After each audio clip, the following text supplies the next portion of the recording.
Stream first, ask questions later. Let's get the alert started. Streaming alerts. Here we go.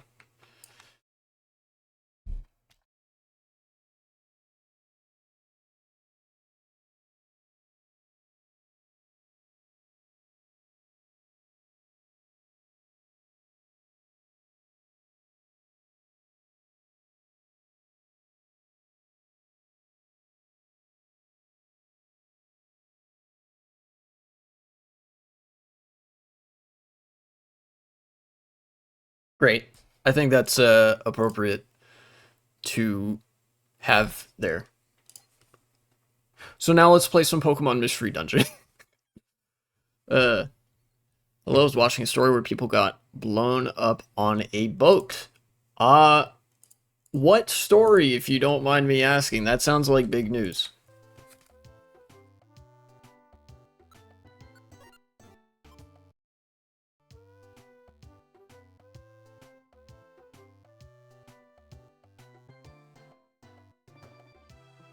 Also, if I remember right, I was game is prompting me to go to Thunder Mountain, but I don't feel like doing that. Or Mount Thunder. There's a small boat that America blew up. Boat blown up. Oh yeah, that's right. Okay. This seems like a good story to begin with. Here, this article from the Independent isn't that long, so I could probably do that. First things first, I want to go through town and probably prepare some stuff to go out adventuring and dungeon crawling. Okay, Mount Steel. Yep. Store. That's like basic advice stuff. But yeah, then I'll talk about the U.S. Military posturing with Venezuela. The U.S. just fucking has it in perennially for Venezuela, because it's like such an easy lick, basically. Oh, I don't have any room for more items. That's unfortunate. Let's store some stuff. Glory to the state? Yeah, type shit. That type of shit. Here, let's... I'll have one Oran Berry. I'll have one Reviver Seed. Put all this stuff in storage. Yes. Add this to the list of governments killing people for no reason? Yeah, no shit. You know, no kidding. Yeah, I don't need any of these items right now. Wait, actually. What did you say? Oh, okay. 7 out of 20 in my toolbox. Okay. So what I was going to do, have some money. Probably check out the bank. Yeah, I'll take 326, just enough to bring me up to 1,000. Wonder if they're dead. It was instant. Hopefully it wasn't painful. I don't know. Yep, let's purchase the jungle area. Nope, no other friend areas, please. Thank you. And I will store 200. Good. Job list. What do we have? Sinister Wood, Silent Chasm, Mount Steel, Thunderwave Cave. Some decent ranked stuff. Let's go over here. See what's on the job bulletin board. Just tiny woods. Don't care that much. I think maybe I go with Thunderwave Cave first. Or maybe...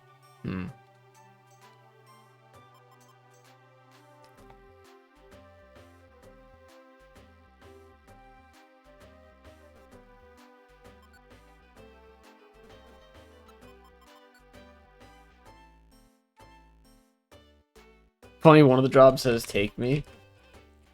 Yeah, it means, like, take me with you. It's an escort mission.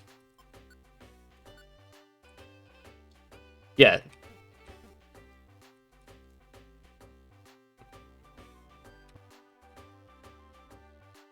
So I am familiar with the double entendre there. I never really thought about it that way. Because, you know, as a kid, I was like, grown escort quests. Now I'm not as, like, just those words in no context unless you read further. Oh, yeah, that is a thing. It's actually, like, that's unique to Blue and Red Rescue Team, because in Pokemon Mystery Dungeon Explorers of Time, Darkness, and Sky, you actually do get context for what the mission is. But, yeah, I guess it is kind of funny that it just, like, take me, and then it's a location. It's like, oh. Alright. Let's visit Magnetar. I have half a mind to just bring Zigzagoon with me on every single mission. Because that guy's got mad, like, he just levels up so fucking fast. Anyways.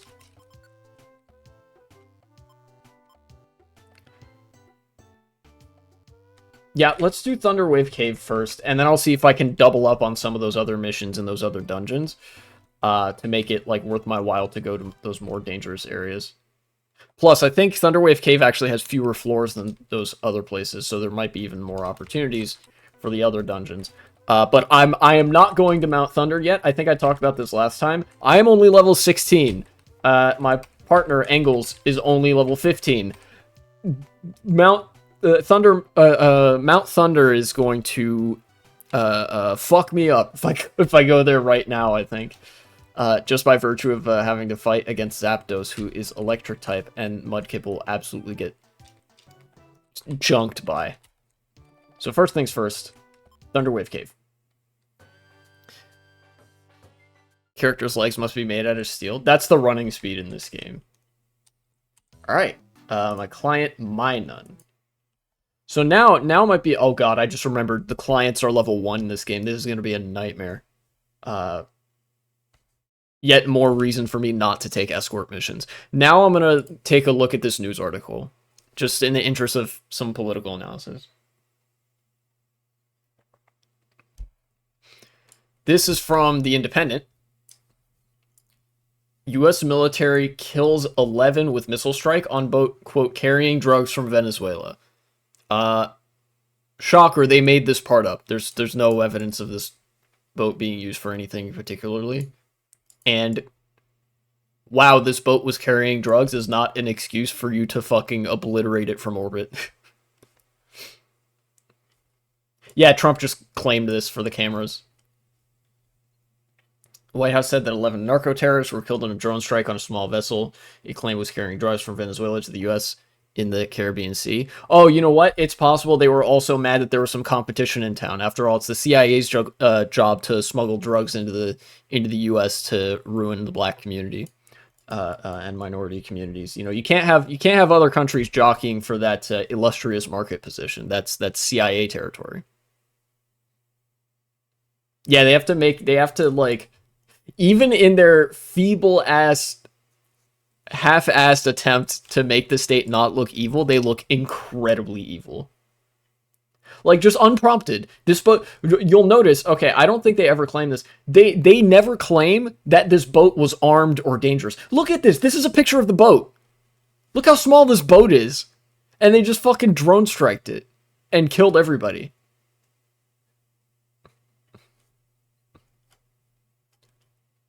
Yeah, and the job of the news is to, like, is to calm down a panic because they benefit from the same... They're part of the same institution, set of institutions. Sharing footage on his social media platform, Truth Social, Trump alleged that the shipment was connected to a drug cartel. What shipment? I noticed they say, oh yeah, he claims it was for drug running, and then they just run with it. Shipment of drugs? Like, there's no evidence of any of this. Love that they're just running with these completely unsubstantiated claims. Connected to a drug cartel, which he claimed was led by the Venezuelan president, Nicolás Maduro. The night vision aerial footage. Again, this is all just claims from Trump that they're parroting uncritically. Night vision aerial footage shows a fast-moving boat exploding in a ball of flames after being struck by a missile. Yeah, they're probably all dead, to address the question. Even if it was drugs, couldn't you just follow them and have guards where they're going to port? Yeah, I wonder if you could potentially send one of your own boats or have your own guys like, okay, where are they going? All right, let's try to like catch up with them when they get there. Basically, let this serve as a notice to anybody even thinking about bringing drugs into the USA. Beware, Trump wrote in a post. That's great. This is, you know what this is? This is just fucking unrestricted submarine warfare or whatever. That's what the, yeah, Trump discovers the concept of the Coast Guard. There were a lot of drugs on that boat. You'll be seeing that and you'll be reading that. These came out of Venezuela. They have drug busting units? Yeah. Yeah, he is learning from Israel. This is the Israeli approach of look for any excuse to blow that shit up. Significant escalation in tensions between Washington and Caracas came a day after Maduro accused the U.S. of attempting to carry out regime change in Venezuela. So the response from the U.S. is to try to expedite the regime change. Yeah, lest anybody, you know, think that this is about some war on drugs type shit. Like I mentioned, the U.S. has it in for Venezuela specifically because this was one of the nations that we attempted to and failed to do a coup d'etat against. Is Maduro a dictator? Yeah, like, no shit. But, like, the United States hates him because we failed to replace him. Like, there was I don't know if you guys remember this, but in I forget what year it even was because it was so short-lived and, like, insignificant. There was, like, a one afternoon long coup attempt, and the next morning Maduro was back in power because nobody fucking cared about the guy that the U.S. wanted to prop up. That doesn't mean you blow up boat. It does if you're extremely butthurt, which the U.S. is. U.S. just doesn't have the regime change sauce anymore. Like, they can't cut it. Anyways, this is supposed to be a Pokemon Mystery Dungeon stream, so I'm going to try to get through this article relatively quickly. Oh, and yeah, okay, we're at the bottom here. Later revealed further details of the attack. Tren de Aragua.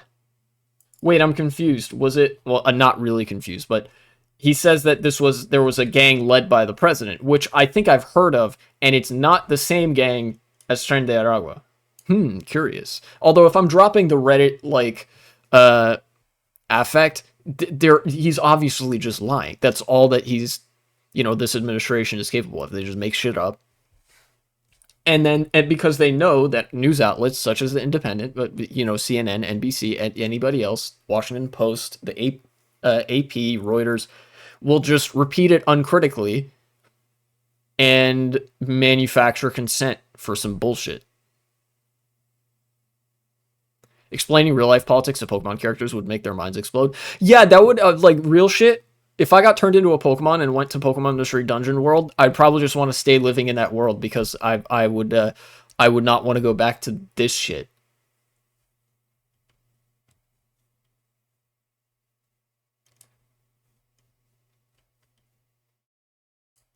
First known U.S. military attack against alleged... Oh, good. They added the term alleged so that, you know, these weren't actually drug traffickers as far as we know. They were just random people on a little fucking speedboat. Or not even a speedboat, just... Yeah. Trump has long blamed Venezuela for a drug epidemic in the U.S., claiming Caracas is pouring narcotics into the U.S. through illegal channels. Venezuela has denied the allegations. I'm inclined to believe Venezuela because, well, we know about the history of the war on drugs in America. Pumping drugs into minority communities in the U.S., that's the CIA's job. We do that shit all by ourselves. No help from Venezuela or Nicolas Maduro necessary. Right? This is part of a longer form project. Like I said, the U.S. is extremely butthurt that we tried to do a coup d'etat in Venezuela and failed spectacularly at that, because I think it was the first instance where the U.S. just being able to do that shit in Latin America was challenged since Cuba, I think. The United States, when Castro took power and the revolution in Cuba happened against Batista, the U.S. really, really wanted Castro out of power. but, you know, all of the coup attempts failed then as well. Same with the assassination attempts. So the US kind of settled in the long term for just putting ruinous sanctions and embargoes on the nation of Cuba, right? So in that way, it was kind of successful because it shut off Cuba from the rest of the world and destroyed their economy. That's the kind of lengths that the United States will go to if, you know, friendly dictators aren't installed. And now the United States is actually crashing out harder and harder each time we fail a coup d'etat on a Latin American nation. We failed to do a coup in Bolivia. I don't know if you guys remember this, but in 2000, either 17 or 19, there was a failed U.S. Coup d'etat in Bolivia, and just recently as well, the attempted coup in Venezuela. And of course, naturally, each of the countries that we fail to do regime change in, they come back and they're like, oh, what's the matter? Gonna cry? They go like Bully Maguire mode, and then America starts tweaking and it was like, fuck it, you know what? That's it. We're ending all trade with your country. We're gonna like drone strike your boats or whatever. I believe Venezuela is probably the first example since Cuba of the United States actually going that far. I don't think the United States went that far with Bolivia, because they actually are too economically essential to our country for the United States to really consider that. Bolivia provides a lot of lithium. They have a lot of lithium, which is necessary for batteries, which is very necessary for electronic devices, which the first world relies very heavily upon. As does every other country. You know, increasingly, since even people in the third world are now gaining unprecedented access to stuff like smartphones, which rely on an internal battery, you need lithium for all of that shit. So it's in basically Bolivia had an economic lever available to it that made it so that the United States couldn't crash out that hard after failing a coup d'etat. Venezuela does not have any such economic levers of power to rely on, so the United States is going to start like bombing random boats, as we've seen here, and is like going to start escalating with like American century type of military action. We're not going to invade, right? Like, everybody World War III posting, calm down, right? That's kind of not how war works anymore. Don't you know every war is destined to be World War I, right? If it becomes a war at all. But in most cases, it's just going to be like, the United States basically does what Israel does to Iran, which is bomb Venezuela into the dirt without consequence. Because, you know, if Venezuela actually responded militarily, the United States would like properly invade, and that would just destroy the whole country. It's kind of bleak, but it is what it is.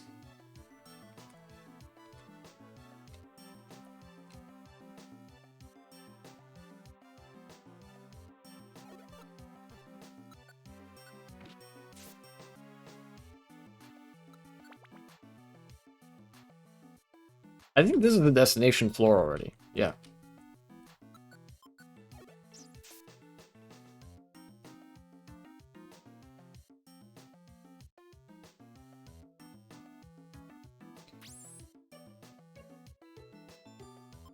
No, I will keep exploring. Yes.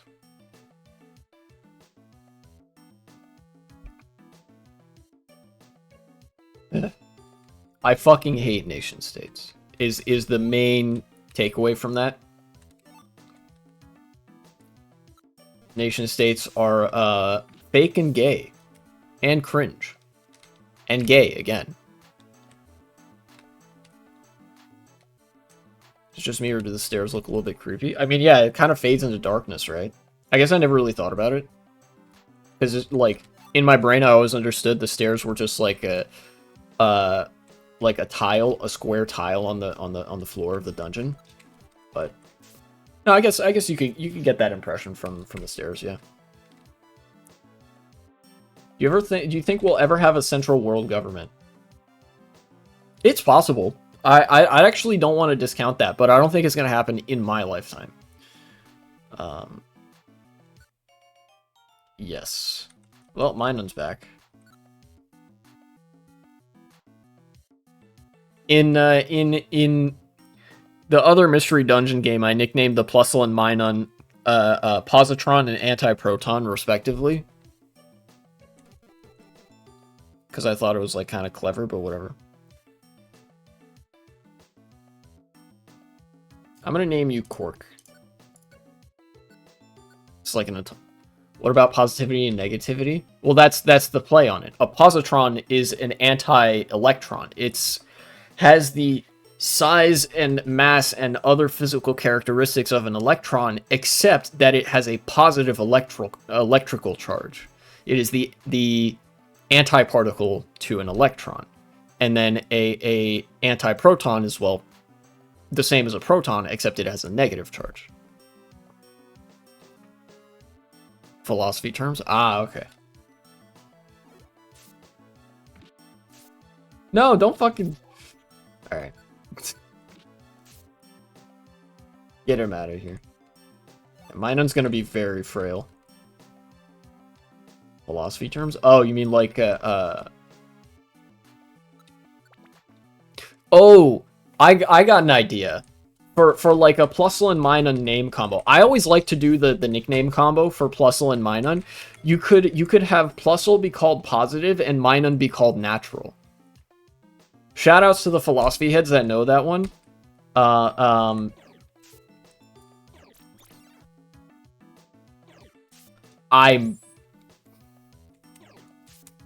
Elekid, you are going to experience pain. Fuck you.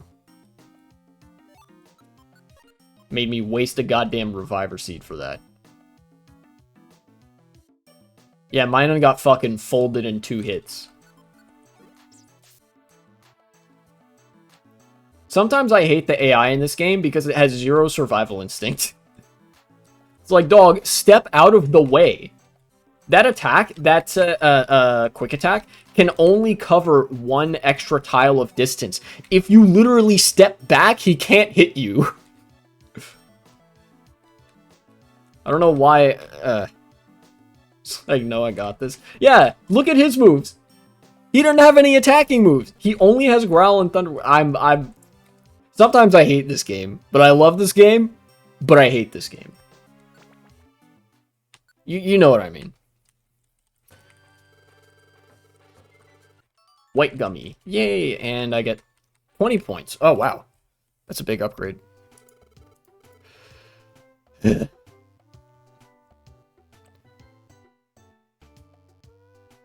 they hold hands to shoot lightning. Oh, yeah, the, was it like the Dynamite Twins or something?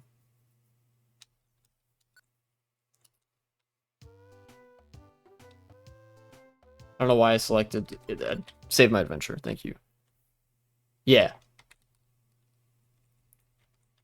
Don't do my guys Plusle and Minun like that though. They don't deserve being compared to those freaks. No, not Dynamite TNT Twins. Gotcha. That's what it was. I got it. I don't even remember what they did. Actually, when you think, I mean, they were sex pests, right? Because the thing about the boys universe is that every hero is just like is like a celebrity given full immunity and unlimited power to do whatever they want by Vought Corporation. So they've probably got a long ass rap sheet. But what you see them doing in the show is they aid and abet the plan to basically sell Soldier Boy out to the Soviet Union, and they let him get captured. And how they facilitate this plan is they go and kill all of the Contra rebels in the camp in where were they? Nicaragua?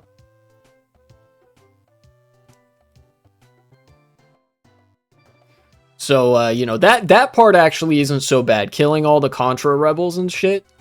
Because, you know, they're the fucking Coca-Cola death squads and shit in Central America. You know, we do a little bit of trolling. I'll look the other way for that one because, you know, Contra fucking sucked. But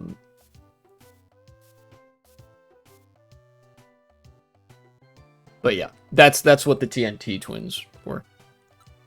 Check mail. Thunderwave Cave. 3 from Thunderwave Cave. And they're all E rank. I'm probably gonna accept these. Do the American Dad song? Yeah, true.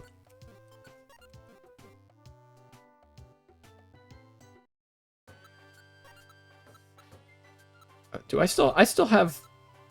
I don't? I only had the 1 Reviver seed. Goddamn. The Boys show is getting so much content to work off of just this year alone. That's facts. That's big facts. Yeah, the world is going to... It's so funny that the Boys is like... I feel like it's going to get harder and harder for the Boys to try to keep the show kind of as what it is, because the premise of the Boys show is supposed to be like uncompromisingly dark and gritty. In a way, it kind of has to be like uglier than the real world in order for it to work. It like, as the world gets more and more cynical, the Boys has to get cynical with it to maintain its identity as a show, if that makes sense.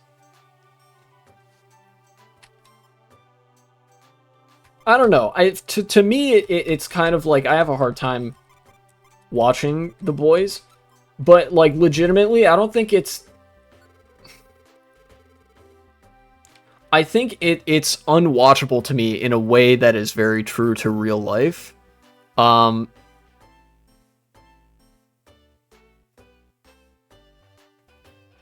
don't know. I haven't seen that much of it, so I'm not going to speak too much about it. Because I can't really. I want to... Do I have any heal seeds? I don't, which is unfortunate. You know what? I'll take 1 Pecha Berry. I'll take the white gummy and I'll take the Pecha Berry, and then that'll be what I go with. Show gets weirdly goofy. I don't doubt it. I feel like, I don't know, at a certain point I feel like it could be approaching like Jumping the Shark, but again, I haven't seen it, and so I'm just gonna stop commenting on it.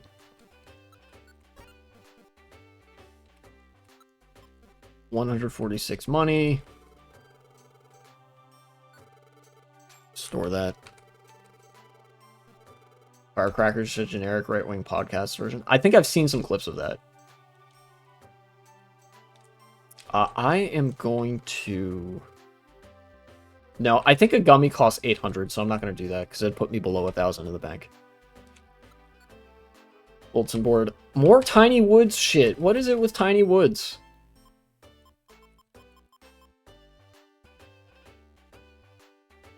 Does that cat get tired of sitting like that all day?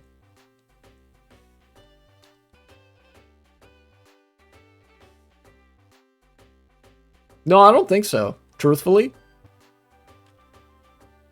I think he's in his element. He seems like the kind of guy that'd get a rise out of people, that would enjoy getting a rise out of people, because he's like, I'm just sitting still so that when somebody walks by, it'll be like they think I'm a statue, and then I could just say boo or something like that. Or like when I'm sitting really still, I'm also really quiet, so I could just sneak up behind somebody, sit still, and they turn around, they're like, how fucking long have you been there? And I could be like, 1 hour. He just like me for real. I used to do that to my friends. I would stand behind them for however long. I wouldn't commit so hard to the bit that I actually moved to stay out of their line of sight, but I would just stand there. I think for one, the longest I just stood behind, like, you know, going to say hi in the cafeteria or whatever. The longest I was able to do that was, I think, like 2 or 3 minutes. I just stood there, kind of like silent and patiently waiting for them to finish the conversation. And like, my other friends of mine knew that it was a thing that I would do, so we'd kind of wink and a nod, and they like would do their best to just not acknowledge me and let me stand there. And it was like, I don't know, it was a fun bit. I enjoyed it.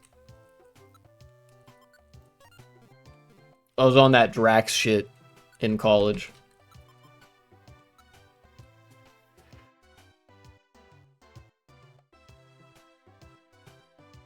Remember remember this one time where I entered my class early. One of my teachers was like, "That's a good way to end up in jail in the future." What?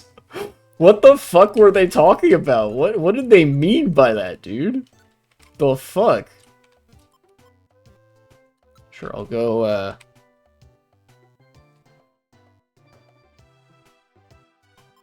visit Magnetar again. They're like, that's breaking and entering? Or were they high or drunk or something? Because no, the fuck it isn't. Like, part of my job here, I'll divulge some small details about my part-time job. Which is I gotta get there early, and I gotta unlock the building. You know, they give me some keys, and so I go around and I unlock the doors so people can come into the building. You know, that's part of my job description. And in the job description, it says be there by 8:30. Sometimes I get there at 8:20. That's not breaking and entering. That's me getting to the job early. Alaskan high school teachers. Okay, well, that explains it. Teachers, okay. As a class, teachers deserve my unlimited respect, you know, and that sort of thing. However, there are some teachers, particularly in rural America, that are fucking stupid. And I will not pull any punches on that.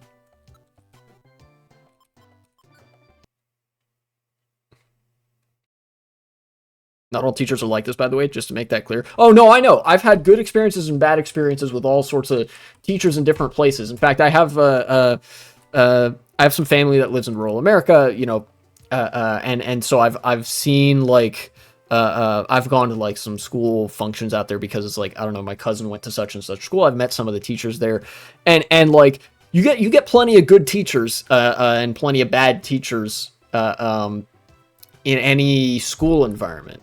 Yeah, just some of them are kind of off their rocker. Let's go to Mount Steel.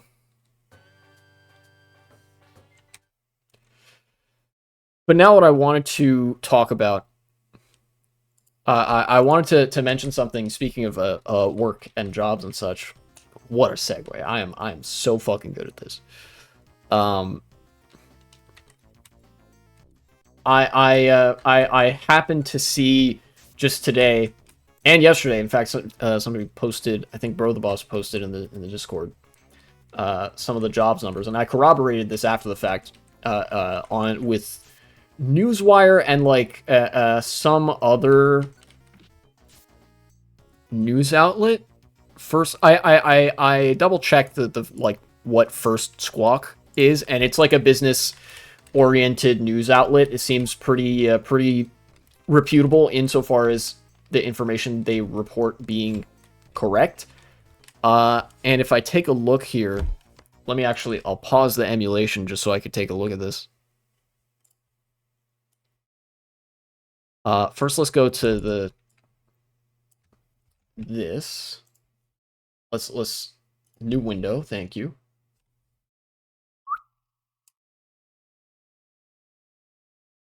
Newswire, what do we got? U.S. unemployment rate for ages 16 to 24 rises to 10.5%. That's not great. Also, I'm not included in this statistic because I work a part-time job that I do one day out of the week, I think, and I'm 25. So, just barely outside of this. But this does not, just to let you know, this does not count people who are underemployed or have given up searching. And this is a response to this. U.S. economy adds just 22,000 jobs in August. June numbers revised down to negative 13,000. First loss since the pandemic. Some people use this as an excuse that people are lazy. Yeah, and those people are retarded. By the way, these are the official Bureau of Labor Statistics numbers. So I don't fucking believe this 22,000, and neither should you. Because if we go check out First Squawk, that's not First Squawk. Excuse me, what is going on?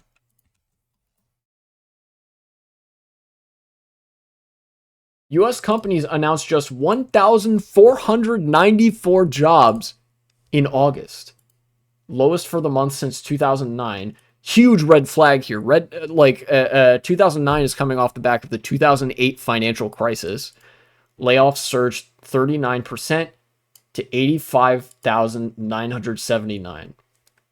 Nice little Dark Age edit. Appreciate that. Thank you. Line is in fact going down. That sounds like a loophole word. Yeah, it could be. Keep in mind, right? Even whatever jobs they announce, these are guaranteed to be very good jobs. They could be part-time. They could be starvation wage jobs. They could be like the working conditions at any one of these jobs that's like announced could be rancid, horrid, and like undeserving for human dignity, right? But nonetheless, it is a metric to indicate the amount of work and production and economic activity that's occurring. Only 1,494 jobs for the month of August for the whole goddamn country.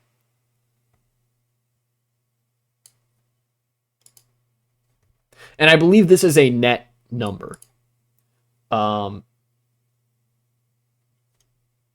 I think.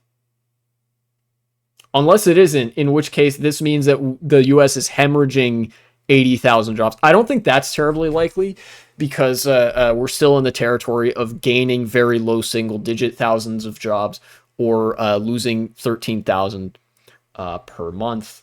I don't think it would be to the point that we're losing nearly 85,000 jobs a month yet. I think this is, in fact, I saw some conflicting numbers. The way that this gets reported is different depending on the news outlet you go to. Like you said earlier, and like I have touched upon, the job of the news is to pacify you and put you to sleep. So they're going to try to obscure any bad news. They're going to try to obscure and make unreadable so that like you don't even know what it means, so you don't know how to feel about it, so you forget about it. Or they make it sound like extremely boring, so you forget about it that way.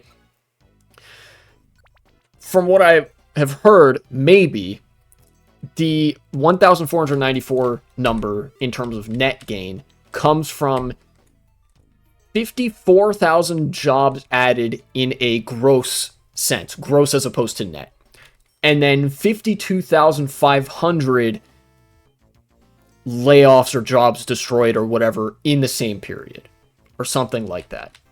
Right? Again, it's not super clear. The information that I was looking at was not super clear.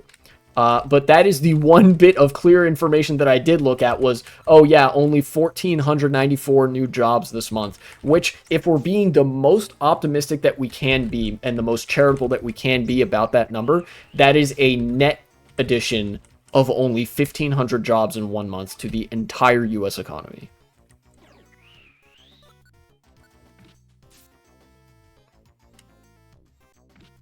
Imagine if Pokemon Mystery Dungeon had a job application mechanic. Bro, that would be depressingly realistic. Here, you have to apply in order to, like, take any one of these jobs where you're fucking risking life and limb for, like, $5. That would be bleak as hell.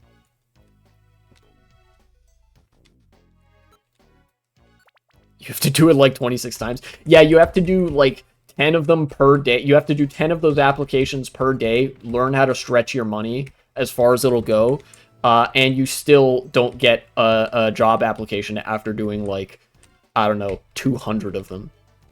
Or you still don't get a job or an interview or whatever after doing, like, 200 applications. Just like real life.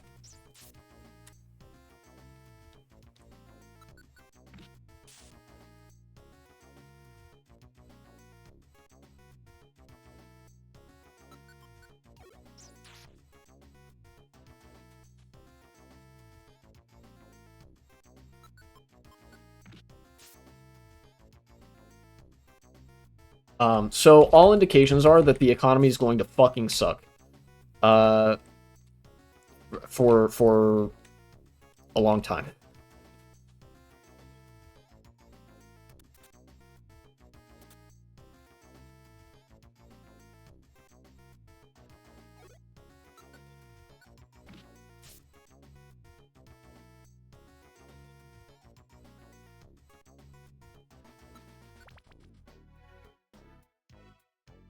Steal 4th floor. 7th floor. Okay, that's my objective here.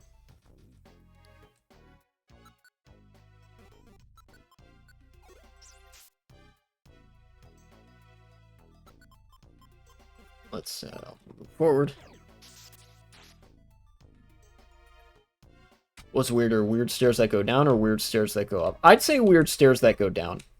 There are some, like, you know, it's possible to just find, like, you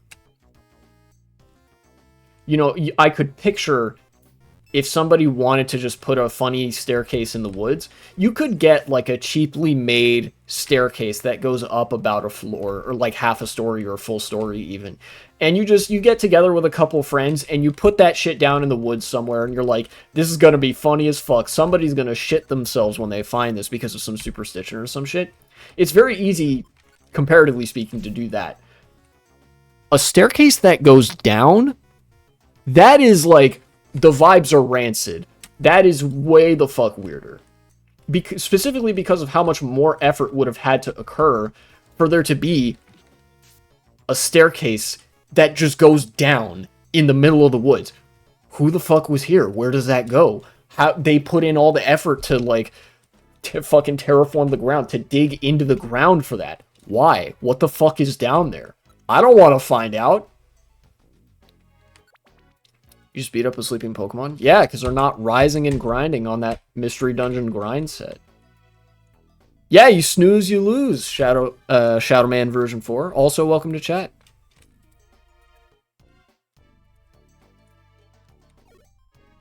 I'm reminded that one...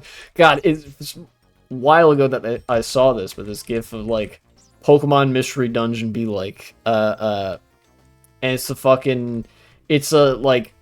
rip of Rick Astley's Never Gonna Give You Up. It's Oshawott coming around the corner. There's a sleeping Flygon. He just says, give me my fucking money, say goodbye. And then that's like...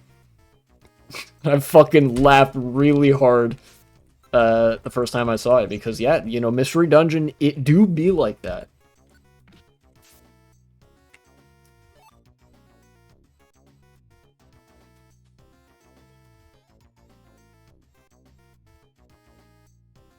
Main character is the bad guy theory. True, yeah, you just go into these fucking Pokemon's home and beating the shit out of them. For money and food. I don't know, I guess that makes you, like, kind of a vagrant, if anything.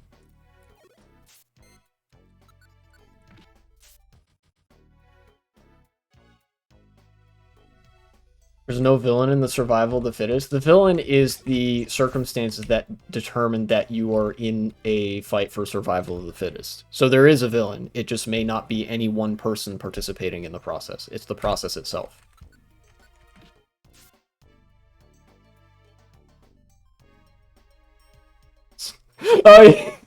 You wake up to the fucking Markiplier violent streamer bit where he's like running at you and jumps in the air and punches you.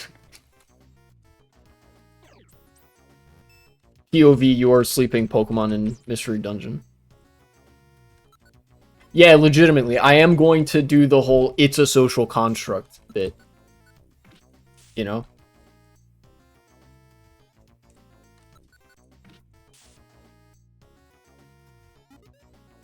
Getting hungry! Markiplier one of those people that gives off main character energy? Yes, Markiplier is the main character. Non-trader. Oh, that's a really good skill.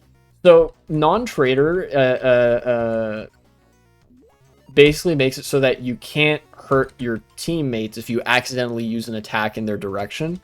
This becomes an issue if your Pokemon, if you're, like, ever get confused in game. You know, you get the confused status. In this game, the way it works is it causes you to input your attacks or movement inputs in a random direction on the, like, 8 direction, you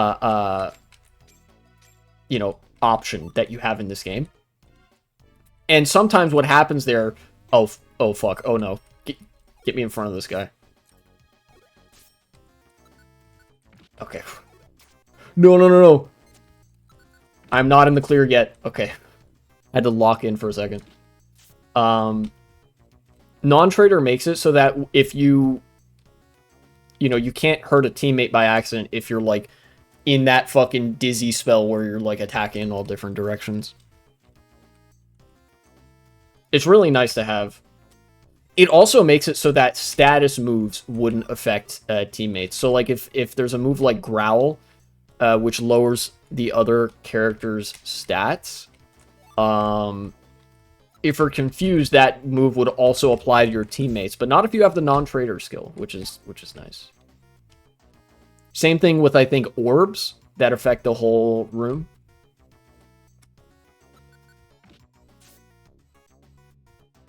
Big fan of that.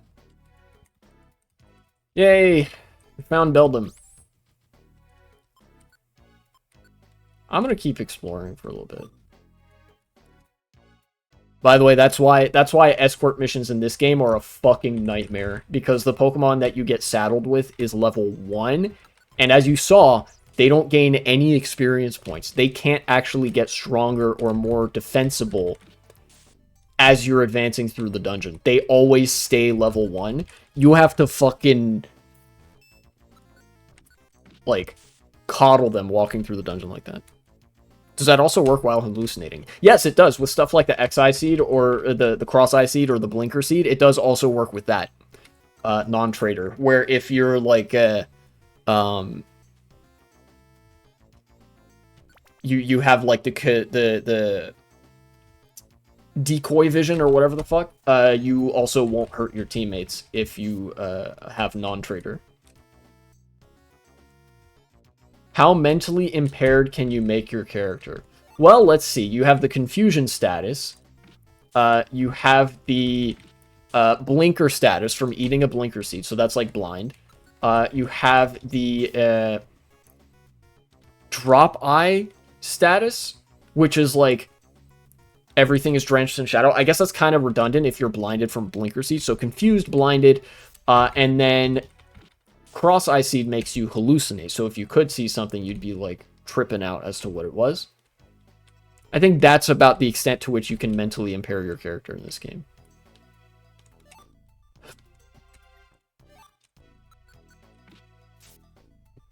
Without also treading into stuff that's purely a physical impairment.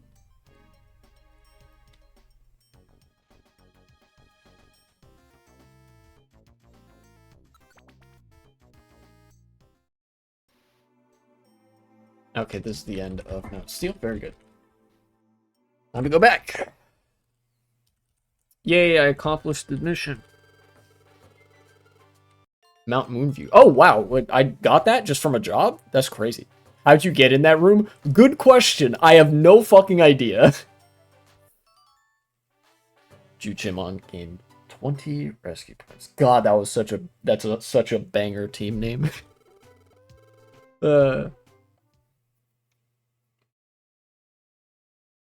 Yes, I will save my adventure.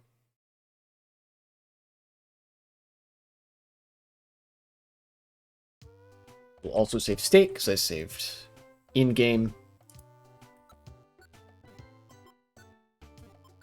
How far am I from... Oh, from level 17. Only 86? Okay.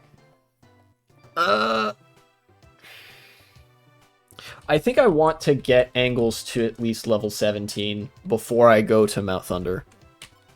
I think that sounds like a plan.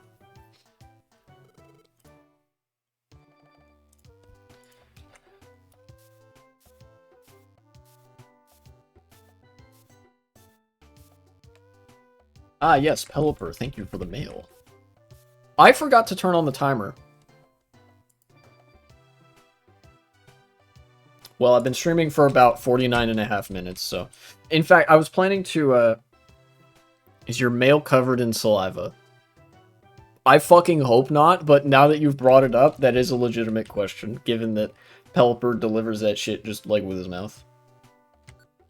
Boo! They're all rank E! Lame. Recent natural disasters. Okay.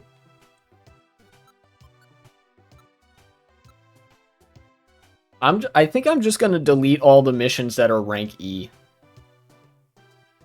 I don't like that. I guess first I might want to check the drop bulletin board to see if there are any more. Yes, I will store some items. I'll keep 2 orange berries on me just because, like, my team is really fragile right now. I'll keep 2 max elixirs and 1 escape orb. Yes, put all that in storage. No. Take, maybe.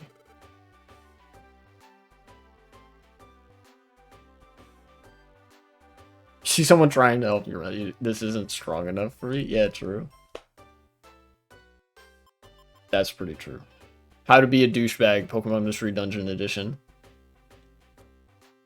Nah, you know what? Maybe I'll roleplay as the good guy in this game. Maybe I'll be nice and morally pure or something. I'll take the E rank jobs too. Yeah.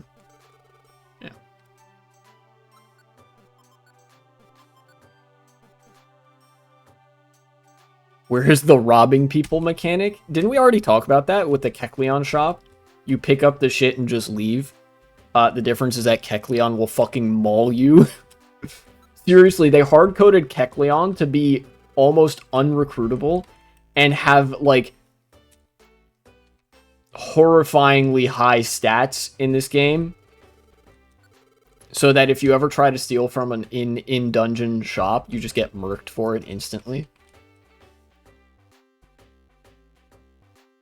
Let's check out the job bulletin board. Tiny. Oh, wait a minute. This one's rank D.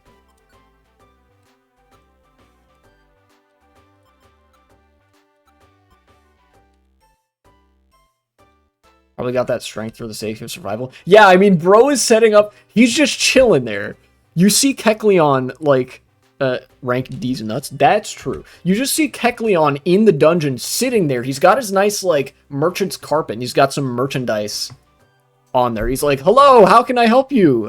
You know, delighted to be of service. Thank you for your patronage. And like, he sells some shit. You can sell shit to him, too, in the dungeon. It's limited to the amount of spaces that there are on the carpet. But if you have some stuff you want to just offload, you can put it down there. He's like, hey, I can pay this much for that. Is that okay? And then, like, he's just doing that shit. He's just, like, living his best life in the fucking world's most dangerous dungeon or some shit. I don't know. When White Gummy wanted? Go to the grocery store. There we go. I'm only going to delete the ones that aren't like, I'm fucking dying, please help me. That aren't like that. See, like this one. Like, bro, deliver 1 blast seed? Please go to the grocery store. Thank you. I would appreciate if you just went to the grocery store. Now that I think about it, I shouldn't have deleted that one. Because I had the room on my list for it. That was just... I don't know, I guess I just did that to demonstrate what I was willing to get rid of. I didn't like... my 2 least favorite kind of missions are the escort quests and delivery quests. You know? Underwave Cave. Not steal. 1 blast seed wanted. I don't... Nah, you know what? I'll delete these ones too, just because it makes more room on the list there. There's also, I think, there is also a blocking element to this, where if you have a job that says such and such dungeon, such and such floor, no other jobs can appear for that dungeon and that floor. And I happen to know in this game, unless it's Tiny Woods, dungeon requests and job requests can only happen from the 3rd floor onwards, right? So if you have like Mount Steel has 9 floors in total. So you could theoretically have a job list that is Mount Steel, floor 3, 4, 5, 6, 7, and 8, because the 9th floor is like the you've cleared the dungeon floor. You could have jobs for all 6 of the possible floors. And that actually, if you have those job lists, that job list where it's all 6 available floors for Mount Steel. You actually will not be able to. The game can't give you any more jobs for Mount Steel because there'd be no floor for them to select one of those jobs to be, because there's currently a job active for that floor. Does that make sense? So it's like a kind of blocking. And this works for Tiny Woods. Tiny Woods only has 3 floors, and only floors 2 and 3 are eligible for jobs to generate. So if you want to like block out Tiny Woods, you could for a couple of days or however long is practical on your job list. You could take 2 jobs from Tiny Woods and just let them sit there to prevent any additional jobs from generating for Tiny Woods. Does that make sense? All that to post hoc justify why it's okay for me to delete some of these jobs from Thunderwave Cave and Mount Steel, because I'd be okay with going back there, and I want more jobs to generate that aren't E rank, and also for these dungeons, but I can't do that if I have these jobs. Right now, though, I think I'm going to probably go to... I might actually just go to Tiny Woods, because that's like an easy tour. For a D's Nuts rank job.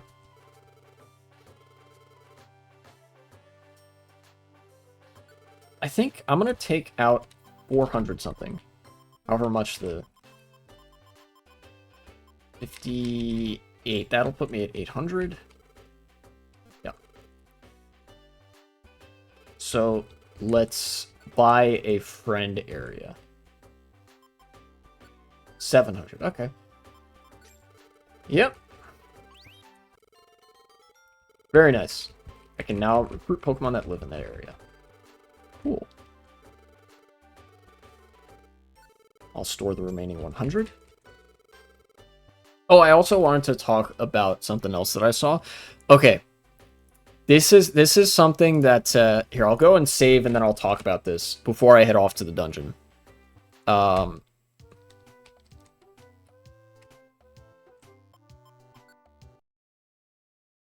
Apparently, evidently, here, let me go to my profile. The government did like a sham release of the Epstein files, which were like redacted to hell and back.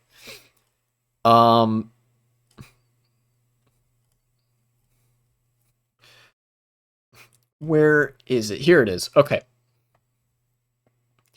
This particular post is like from, what is it?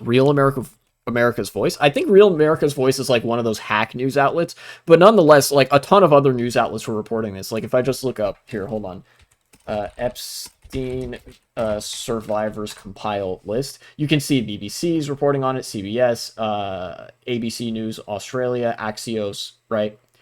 Some of the survivors of Jeffrey Epstein's sex trafficking ring announced in DC that they were going to release their own list of Epstein's clients, specifically to implicate all the people in government who have a conflict of interest because they are on that client list and thus will not themselves release the official, logs and personnel lists or whatever, flight logs and whatever else information is affiliated with Jeffrey Epstein that could be considered part of a comprehensive client list if it's compiled into one dossier. If that makes sense. And as people are pointing out, this kind of thing will put and has put a target on these people's backs. So I would advise us all to like watch this with fucking great care and like watch it like a hawk, basically. Because here's a previous survivor of Epstein, Virginia Giuffre. I don't know how to pronounce that last name. Here, I'm making it publicly known that in no way, shape, or form am I suicidal. I've made this known to my therapist and GP. If something happens to me in the sake of my family, do not let this go away and help me protect them. Too many evil people want to see me quieted. In response to the overwhelming support I've received, I want to say a huge thank you to everyone who's standing up beside me, fighting for our children to have a safe future. I've been informed from the FBI there's been a credible death threat against me. Right? This you know, kind of the thing that happens by like virtue of you implicating or threatening to implicate various powerful people. Seemingly the only time the state is willing to move heaven and earth is when pedophiles are threatened within the existing networks of state power. And so they will quickly move to kill the victims or survivors that want to blow the whistle.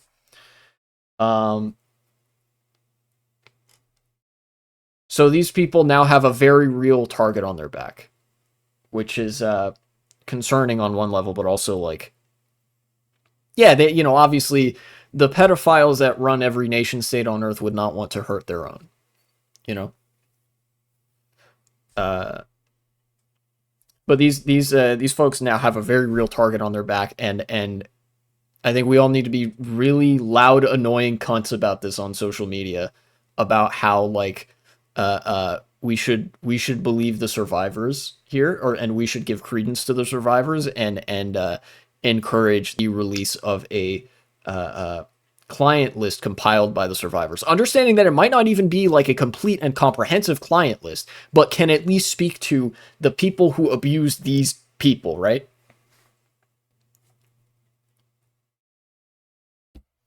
I don't know. I just feel like every eyeball on this helps, right? Because clearly, like the government has tried really, really, really hard to make this whole Epstein affair go away, and all the stuff that they've done has not resulted in it going away, you know? It's like the Streisand effect. The more they have to find a way where they are seemingly signal boosting it, but in reality kind of suppressing it, so that they can make it go away without activating the Streisand effect. Because if you try to make it go away, if you try to shut everybody up about it in a way that looks like you're trying to get people to shut up about it, then people just talk about it even louder, right? That's the Streisand effect. That's why protests inflame when there are state crackdowns on them. When a protest movement starts and the state tries to suppress it desperately, the news tries to suppress it desperately, it only flares up further, because it's like people might not have known about it prior, but the government, by talking about it and by sending in representatives of the state to violently suppress it, they unintentionally draw more eyeballs to the protest movement, which draws more sympathy, attention, and adherence to the protest movement.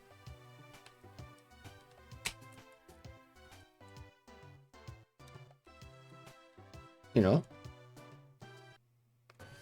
This happened with the pro-Palestine protests in 2023 and 4 at the universities and stuff. They grew real big, in part because of how reactively the government responded to them. Take me with you. Take me to Sinister Woods, Silent Chasm. Yeah, I was going to go to Tiny Woods. Tiny Woods. Very small woods. I don't think I'm even going to bring Magnemite for this one, because it's just Tiny Woods. Swinub joined your team. Okay, very good.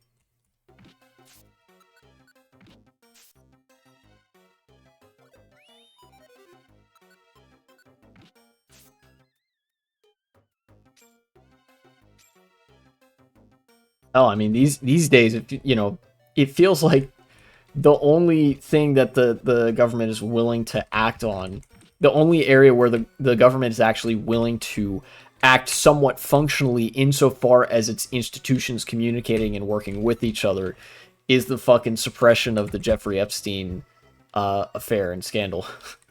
You know, like, the government is so goddamn dysfunctional and disorganized and incapable of doing anything until it comes to, like, protecting pedos, basically. Protecting pedos and, like, billionaires. But I repeat myself, right?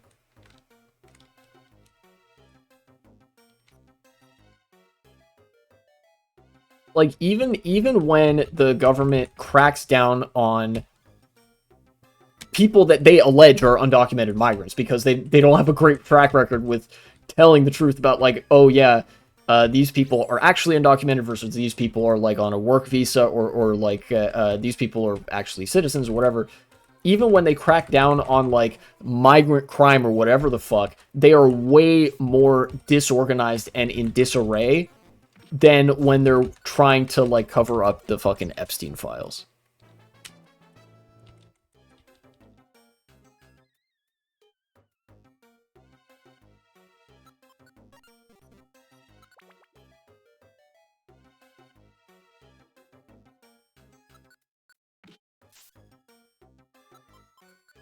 Now I'm level 17. What about angles? It might take a few more trips out into the field for angles to get there.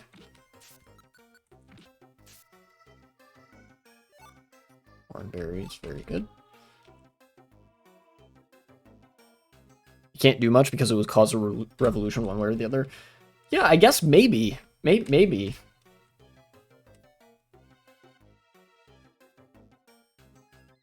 I don't know. Maybe there's something to that. Maybe there's like... It's possible that's like a contributing factor in why nothing ever happens became a thing. Maybe states realized there was kind of an, like, not just a lack of imperative to do something, but an active imperative for the sake of the stability of the state to do nothing.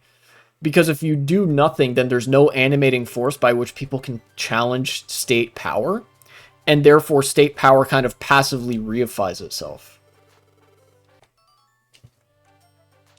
I don't know, maybe there's something there. The problem is, I think also, you simultaneously reify the position of the state over and above society, and also its detachment from it, right? When states do things, when states are a very active participant in civil society, people see them as a part of civil society, right? Like, when the government was like in the 20th century, right? When states around the world were experimenting with policies of social democracy, you got like the fucking Public Works Administration, the New Deal, you know, Social Security, all that shit in America. The government was doing good things. It actually led to the government being integrated into politics, being relevant to politics, and therefore having power in society. It just wasn't a completely one-way street of hierarchical authoritarian power, right? It was a power based on integration and response to and interaction with the population, you know? And I feel like now that the state has sort of occupied a much more passive role ever since that, now that these programs are decaying and being written out of the law and shit like that, not only is the state over and above society, it kind of by definition isn't really a part of it anymore. So it becomes a lot less relevant. And I feel like that could be a source of the state losing power and authority.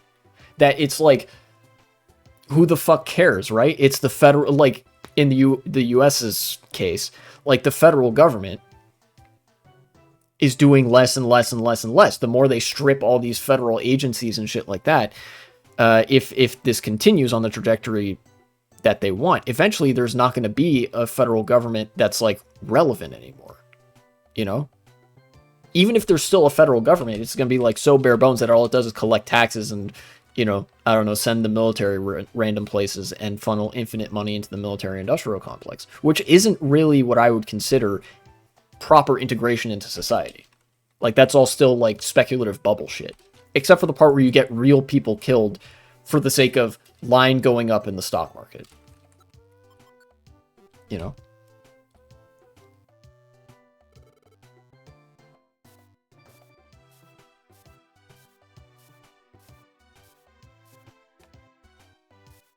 Big Yoshi, welcome back. USA might be cooked, but at least I have Melee still. True, that's the spirit. I was actually just reminded, I think Riptide is going on this weekend. I want to watch that. Particularly because Zane is going to go Roy. I know that there is a sort of discourse around top players going secondaries at tournaments, right? I want Jmook to win. Oh yeah, I want him to make a comeback, right? I listened to Mango's podcast with Lucky, and I think I agree insofar as I want the top players to go there and try. I don't know, it's great when everybody shows up and they're like putting it all on the court, because that's when you get great Melee. But also, I did participate in the poll where Zane was like, should I go Roy at Riptide? I voted yes, because I am a Roy player. You see, I know that, like, it might not win Zane any favors to go a secondary at a big tournament because everybody feels like he doesn't care. But you know what? I'm not doing it for him. I'm doing it for me, motherfucker. I need to learn from the best.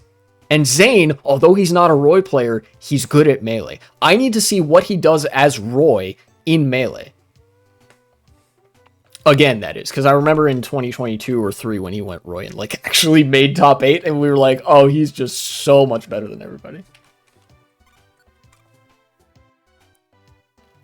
So happy for Mango. I'm starting to think Zane is the GOAT. Yeah, Zane might actually be the GOAT of Melee. Greatest to ever do it. Like, I legitimately don't think there's ever been another player that was so much better than everybody else that they could enter a borderline super major with one of the worst characters in the game and place in the top 8. Zane beat other top players at Riptide in 2023, I think, with Roy. I think it's Armada. No, I don't think Armada fits the bill. I don't think Armada fits this bill. Armada could play Peach and Fox. Those are both good characters. Imagine Armada going all Young Link for an entire tournament. I don't think he would crack top 8. Like, I don't think he could.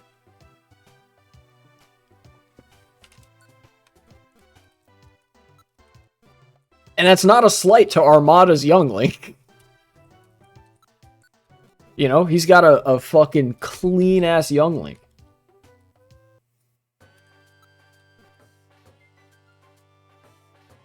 I think if Zane wins Genesis next year, he's the GOAT. Yeah, in my mind, he's almost already cemented it. But I think for sure next year, if he wins, like, if he wins another Super Major going into next year, like, it's kind of Jover for the GOAT conversation. At least for a good long time. Yeah, three-peat, back-to-back-to-back Genesis wins.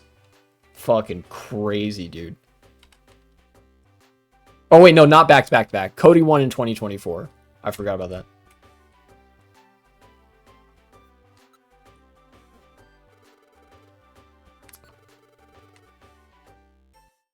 Apples. Big apples? That's crazy. I want to put some stuff away. So, you know, I'm going to watch Riptide this weekend with the intention of learning some stuff from the way that Zane plays Roy. And I'm okay with him going Roy specifically for the reason that it benefits me. So then I can be the fucking cool Roy player that shows up. Maybe. I mean, I went Roy at Supernova and did okay. In parentheses, Chronic 2 and Tour. How does that make sense? What do you mean? Wanted to go to Supernova? It was apparently it was the biggest Melee tournament in history, which is crazy. It's also the only tournament like close enough to me to justify going to. How does someone else playing a character make you look cool? No, you misunderstand. I want to learn from Zane so I can get better at Roy, and when I get better at Roy, I'm going to start rocking people's shit as an actual Roy player. See, Zane plays Roy as a secondary, but I play Roy as like a primary character, right? Even though I've entered tournaments as other characters before, I think I've, like, after a good long time, I've kind of settled on Roy as my best character. I'm watching Zane with the intention of getting better at playing Roy. If I get better at Roy, that makes me look really fucking cool. If I go to tournaments, start rocking people's shit at Roy. Like, as Roy. You know? So, that's why I want Zane to play Roy. So I can watch, I can learn, get better at Roy, go to tournaments, fuck shit up as Roy, then I look cool.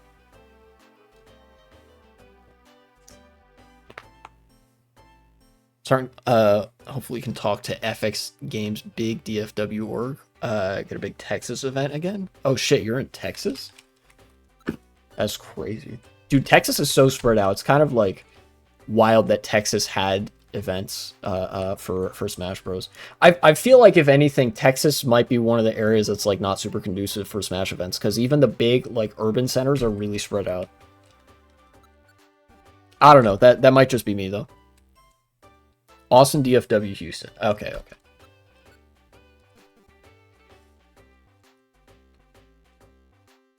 Yeah, Dallas Fort Worth. That's right, that's right. I didn't recognize that acronym for a second.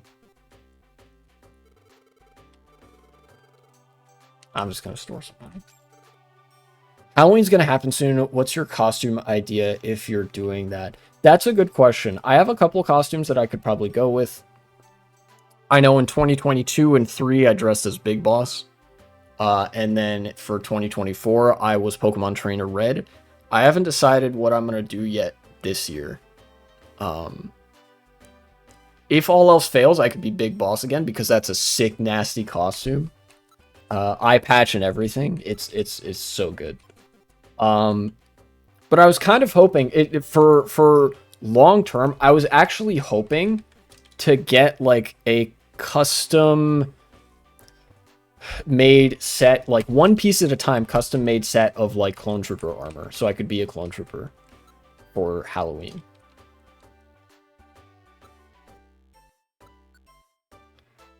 Bulletin board.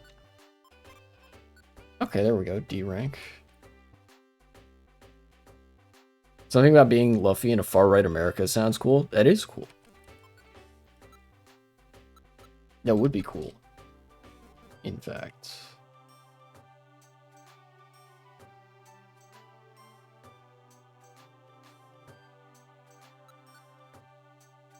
Yeah, I have enough of that. I'm gonna... Mount Steel. Okay, I have 3 jobs queued up for Mount Steel, so that's what I'm gonna do. What's Angles looking like? Level 15, 2,000 to next level. Alright, we got a little while still.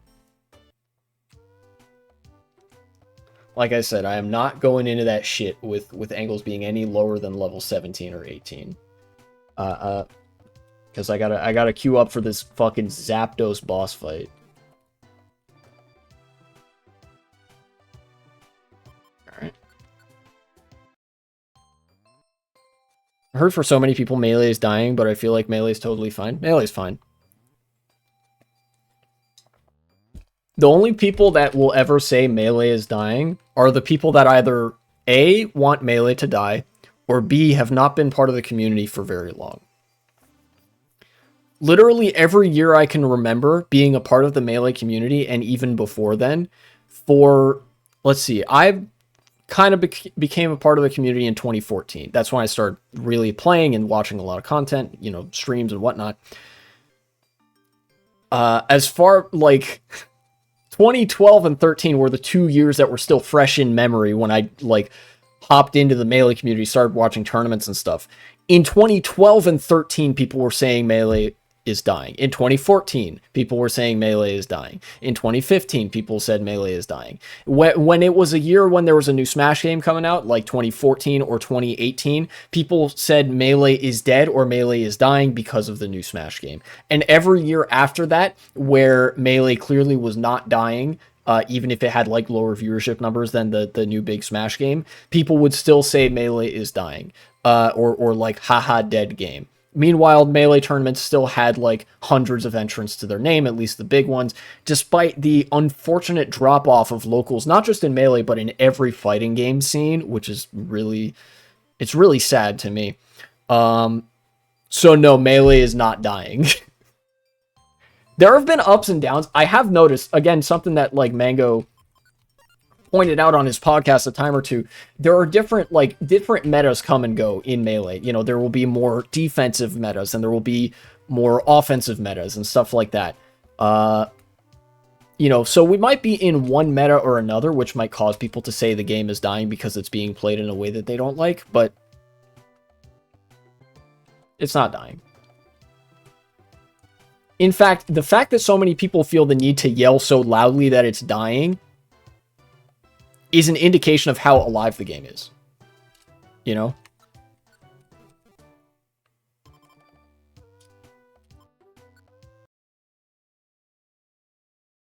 Esports got fucked from crypto. That's definitely true. God, it is so, honestly, it is so fucking depressing seeing esports get increasingly bought out by the fucking state of Saudi Arabia.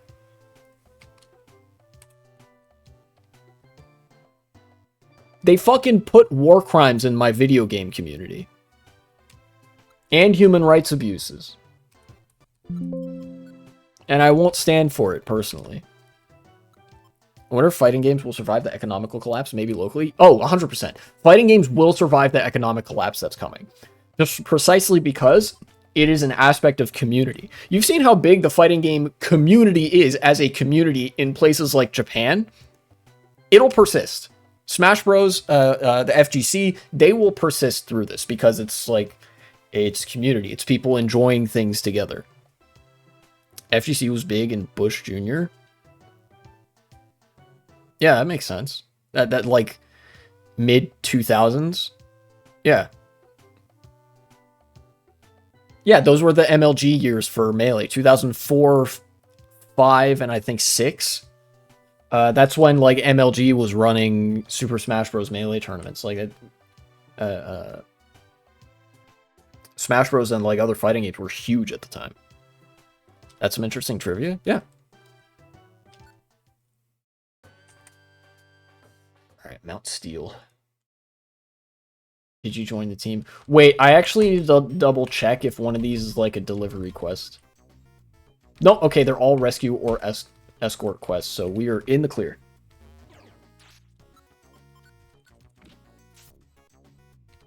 You gotta steal yourself? Ah, that's true. Except you spelled steal wrong, I think. Wrong kind of steal. That might be an autocorrect thing, though. I don't know.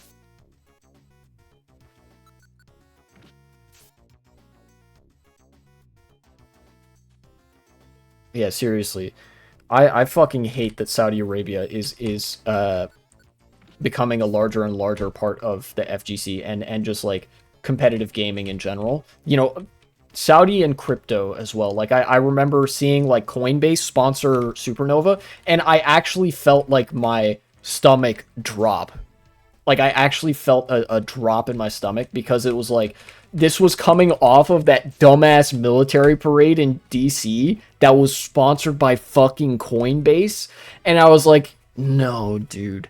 Because crypto is literally just, yeah, it's just capitalism. It's just raw, unadulterated speculation, subsuming real value from real people and real communities into a speculative circle of fake value where wealth can funnel upward. And it's like this fucking rot, this economic rot that leads to stagnation in like every economy that it touches, that leads to collapse, universally so, has now impacted my favorite game.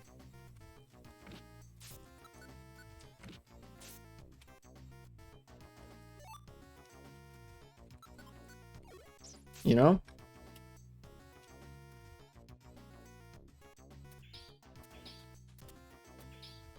When the fucking tendency of the rate of profit to fall is -4 on block. Brian F. Susface or something. Right? Yeah, it's like, it's almost like, I kind of caught myself because I was like, why did I think this was safe from capitalism? And I think the reason I did is because it was an actual community, right? Like, I met some cool-ass people there, and it felt, in a way, like, it felt different than basically the neighborhoods I'd spent my whole life living in because, you know, the only time I lived in a real community was when I was often at college. You know? Like a lot of Americans, I lived in a fucking suburb that was socially blighted and didn't have any real third places. Hell, some of them don't even have second places anymore because everybody's working from home now. You know? And because there was such a drastically different social dynamic that had yet to be hollowed out in the like competitive Smash or fighting game communities, I don't know, I guess I felt a little bit safer there. But then I was reminded by this big dumb fucking Coinbase banner on the live stream that no, I'm not safe actually. Nobody's safe. You know? And that's just crypto. That's just the cryptocurrency shit. That's not even touching on the fucking things that Saudi Arabia has gotten up to right? 9/11 was done majorly by state-sponsored actors from Saudi Arabia. They don't fucking tell you that part because America and Saudi Arabia are allies. That's why we invaded Iraq instead of Saudi Arabia, because we needed somebody that wasn't our own ally to pin the blame on.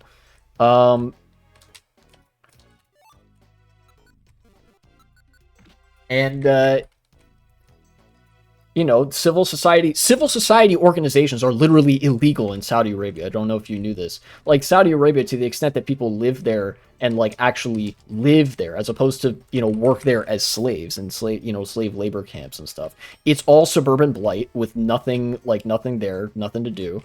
And it is illegal for you to form any sort of club or group that isn't explicitly permitted by the state. You have to file a fucking legal application to the state if you want to start like a book club at a little coffee shop.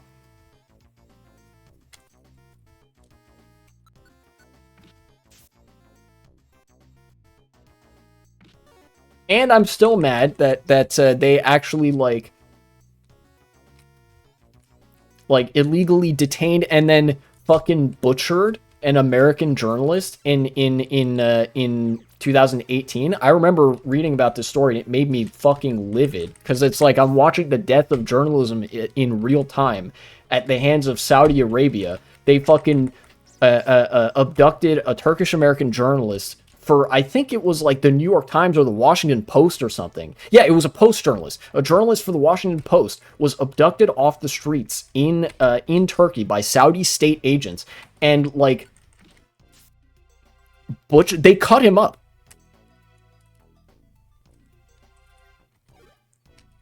You know? And the Saudis have been pouring money into like everything in the hopes of like profiting from speculative investment, and now these people own like a decent chunk of the gaming communities that we know and love.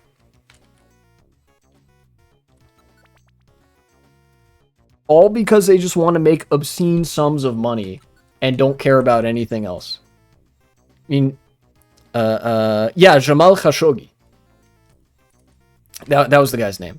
Also, hello, Slow-Mo XT. Yeah, I was just talking about how much I fucking hate Saudi Arabia. Yeah, like, it is illegal to not give us money.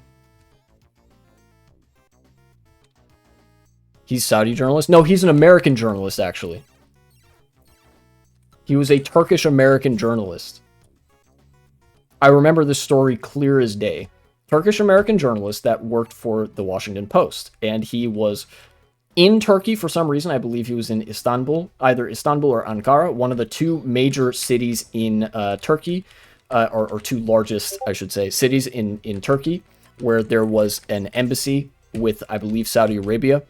And because of his proximity to the embassy, the Saudi agents were able to, I don't know, get a hold of him. They abducted him, they killed him, they butchered him, and then, like, fucking played coy about it. And then the US, like, didn't do anything.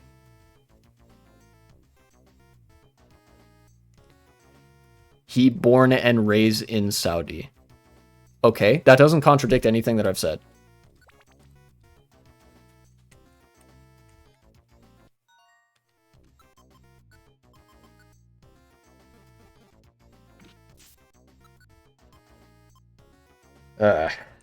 Sometimes I forget how reality is brutal. Yeah. I don't know. Look, I guess I'm just kind of, I was kind of venting at you know, at this point. It's just like me venting a little bit. I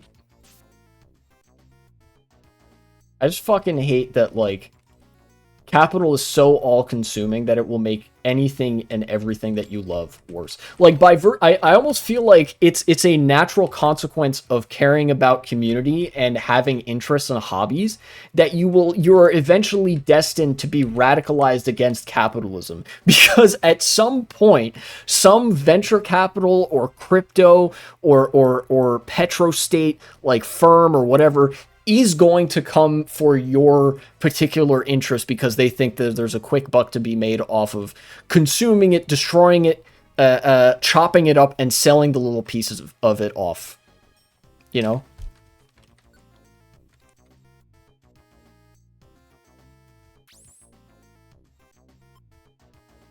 No, I will continue on the adventure.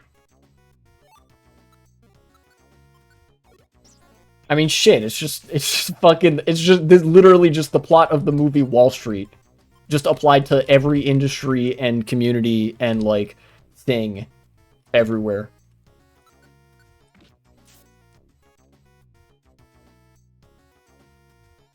Tell you one thing, people weren't radicalized back in the day just from reading books. Yeah, no, that shit has to come from personal experience as well, you know?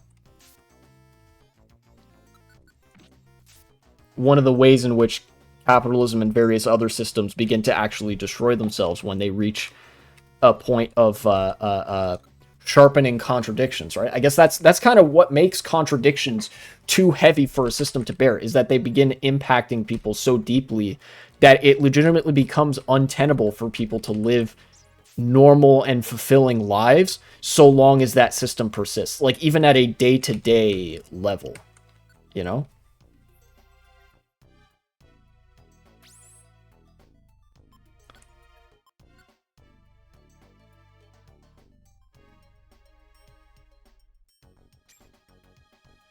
Leftist meme. I think after this dungeon, I might end the stream. Because I got... no one man has ever been as vaxxed as yours truly. I am the most vaxxed individual on the planet. Maybe. Don't fact check me on that. You know. I got 2 shots in the same arm today, so I'm feeling like kind of tired as fuck. I got radicalized from COVID. I feel like that's an experience that I feel like a lot of people can relate to. Like, all of a sudden, the world becomes way the fuck more isolated, and then just never recovers. No, please don't. Okay. Yeah, keep aiming at me, buddy. Don't aim at the fucking level 1 Pidgey right next to me that my success in pursuing these jobs is contingent upon. I feel like my radicalization was a lot slower of a process. Like, I remember, funnily enough, my radicalization kind of started with the election of Trump in 2016. I was in high school when this happened.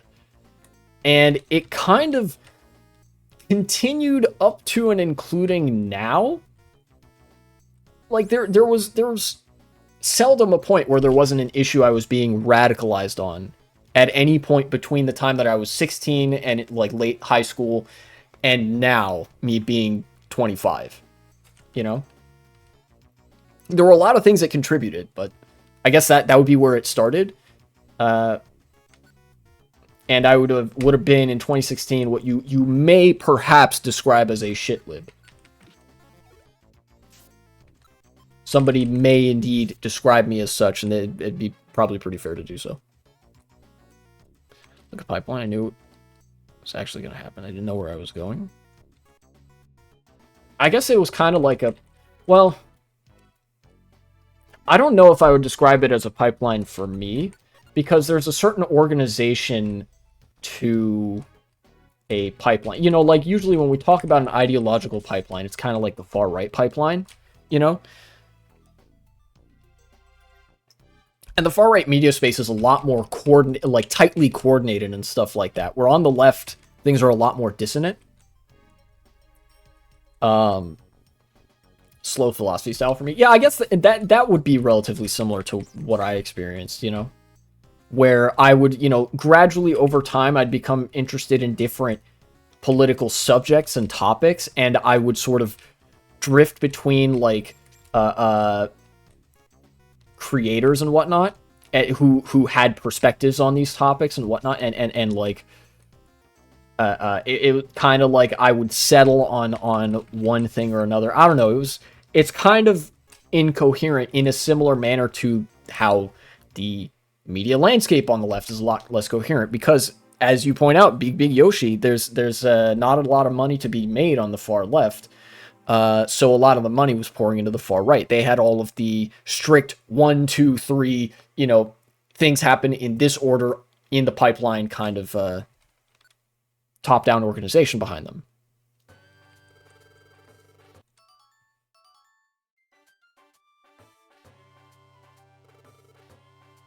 Or more left when I learned minorities exist and the system was a garbage mess. I feel like that's a beginning point for a lot of people. But like learning that, oh yeah, there are some people that are labeled as different and like they're treated worse by a system, like a broader system of laws and norms and bureaucratic institutions because of it, you know? I feel like it to an extent, everybody's radicalization probably begins when they learn that minorities exist and are discriminated against by broader systems. And it just sort of unfolds from there.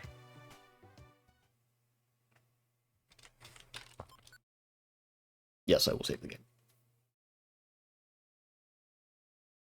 Although I'm not a political scientist and I'm not an expert on political radicalization, so I don't know.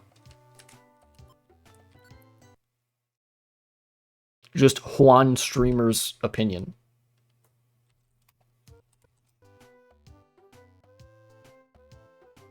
But on that note,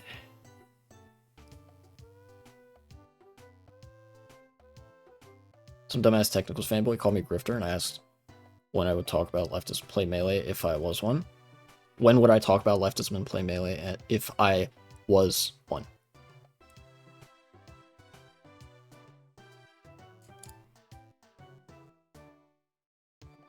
Wait. Oh, okay.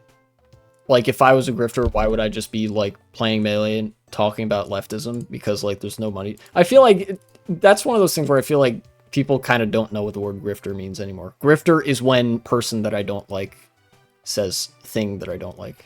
I don't know. I used to do that bit. Be Mr. Melee leftist. I feel like I should do that again at some point. Maybe once I finish this game.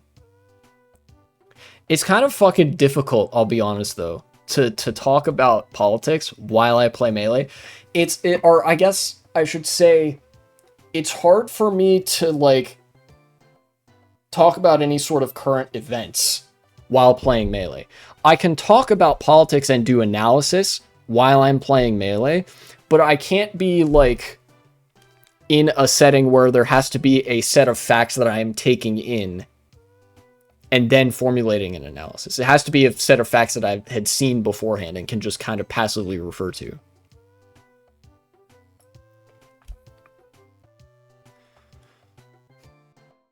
I do it on Uncle Punch most of the time. Oh, okay. That's probably a lot easier. Yeah, because I was doing that shit on Slippy Unranked. Let me... Oh, Cody Schwab isn't live? That's crazy. Who do I want to raid? Fuck it, I'll raid none. He's at Riptide? That makes sense. Raid none. Right, that's his channel. Yep. Okay. I can't raid him? That's crazy. None's raid settings do not allow you to raid at this time. Whoops. Okay.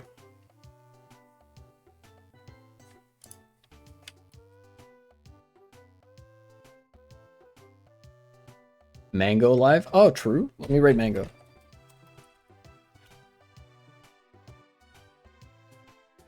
Oh, it's probably Joey. I'm raiding him either way. Support J-Bone in the morning or something. Intended for mature audiences and has follower or subscriber only chat. Oh no, my channel could never be for mature audiences. Channel where I talk about politics and swear like a sailor all day. That's crazy. You guys might not be ready for this. All right, enjoy. Enjoy.